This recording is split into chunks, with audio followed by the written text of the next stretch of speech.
Gunshot wound to the chest. You're losing blood at a dramatic rate.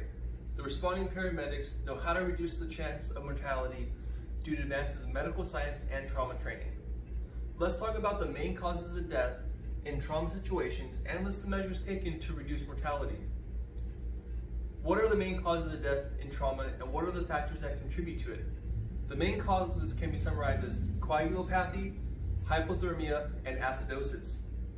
These three main causes of death have been taught to me during my medical training in the Army, and these mitigation factors have been developed and battle proven by the U.S. Army.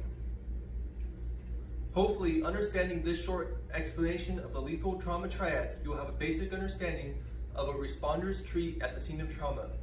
You will understand the most beneficial things to do if responders are unable to respond immediately.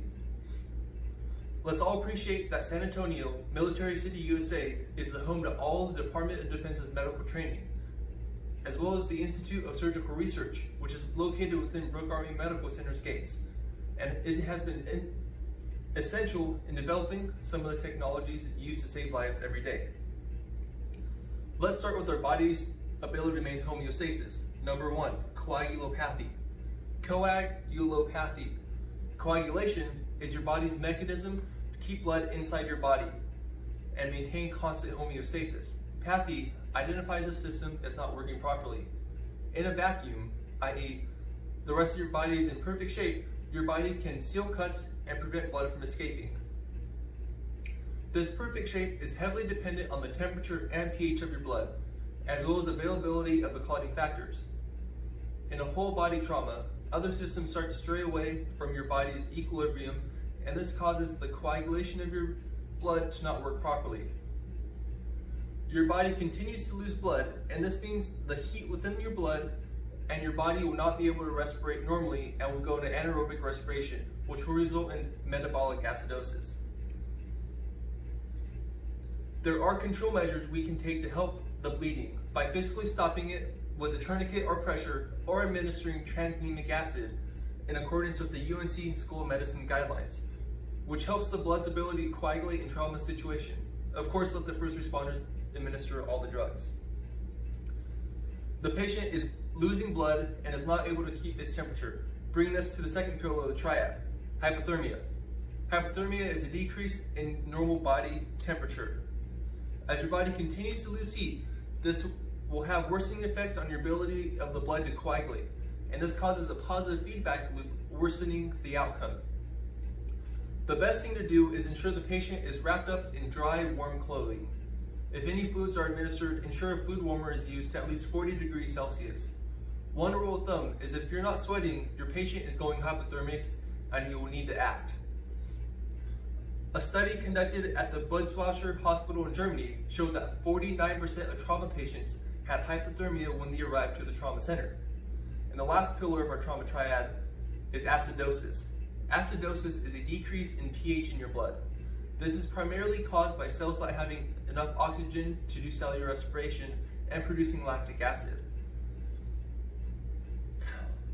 Another cause is the patient will not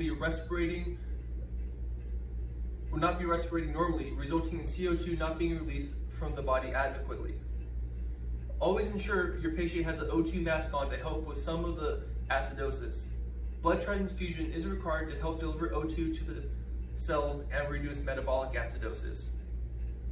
Acidosis decreases your ability to properly coagulate further, compounding the issue of bleeding out.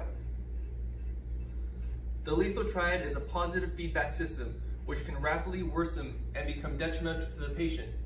Researchers have identified a set of vitals that when correlated with coagulopathy is unrecoverable. If the patient's temperature falls below 33 degrees Celsius, which is a normal range of 36, and a pH of 7.10, a normal range of 7.35 to 7.45. According to a study conducted at the USC School of Medicine, you can see how a drop of only 3 degrees Celsius and 0.25 pH can cause irreversible damage. Now that we've covered all the pillars of the lethal triad, let's review them. First, we have coagulopathy, which is your body's inability to stop the bleed on its own. Next is hypothermia. Hypothermia is a loss of body temperature and is worsened by the loss of blood and decreases your ability to coagulate. This is a positive feedback loop in its own. Lastly is acidosis, which is a drop in pH caused by low blood volume. Low pH also causes coagulation. As you can see in our triad, all of this is fed by the loss of blood. The whole lethal triad is a positive feedback loop, all pointing to the need to find and stop the bleed while taking measures to control the other pillars of the triad. I hope you have a greater appreciation for our city and the thousands of medical personnel we see yearly, and I also hope you understand what is happening in a trauma situation and what you can do. Thank you.